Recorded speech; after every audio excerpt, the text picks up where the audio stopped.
এই তোমার গর্বের মধ্যে কে আছে? যখন ওই মহিলাটা আবার যখন মুসা জঙ্গির কাছে গেল, মুসা জঙ্গি ওই মহিলাটাকে দেখার পরে ডাক দিয়ে বলে, রে মহিলা, তোমাকে তো বলে দিয়েছিলাম তোমার গর্বের মধ্যে একটা মেয়ে আছে, তখন তুমি আবার কেন এসেছো? ওই মহিলাটা ডাক দিয়ে বলে, হুজুর, আমি তো আমার নিজের মনোভূতি আসি নাই। ওই উঠানের মধ্যে একটা ছোট্ট শিশু দেখলাম, ওই ছোট্ট শিশুটা আমি মাকে আবার পাঠাইছে। বলে সুবহানাল্লাহ। তার হাজরিন, সেই মুহূর্তে অনেক লম্বা ঘটনা, যেহেতু হুজুর চলে আসছে আমি ছেড়ে দেব ইনশাআল্লাহ। আব্দুল কাদের জিলানী রাহমাতুল্লাহি আলাইহি ওই সময় অনেক লম্বা ঘটনা ছোট্ট করে দিলাম। যখন আবু সালেম মুসা জঙ্গি আব্দুল কাদের জিলানীকে আর খুদাইয়া একটা তাপ্পর যখন মারলেন, তাপ্পর মারার পরে আব্দুল কাদের জিলানী রাহমাতুল্লাহি আলাইহি ডাক দিয়ে বলে, ও বাবা,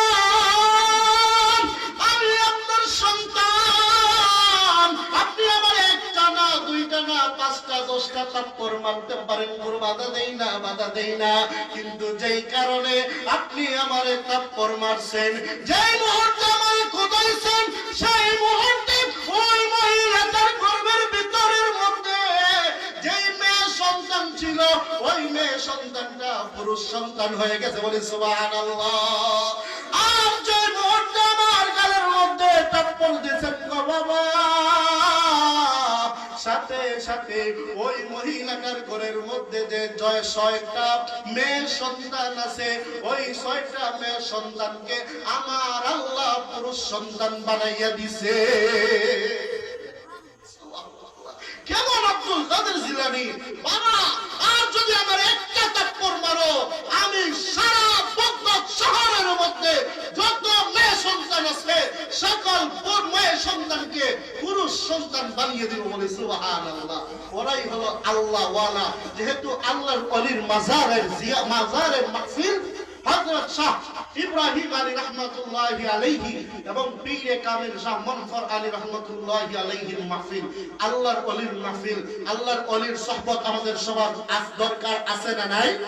আমরা সবাই ওলি আল্লাহর সুহবত নিব। হক্কানে আল্লাহ ওয়ালা যারা, তারা আমাদের পথ দেখানো ওয়ালা, জান্নাতের ঠিকানা তারা আমাদের দিবে। আল্লাহ তাআলা আপনাকে, আমাকে, আমাদের সবাইকে হক্কানে আলিম, হক্কানে আল্লাহ ওয়ালা, হক্কানে পীর চিনে এবং তাদের কাছে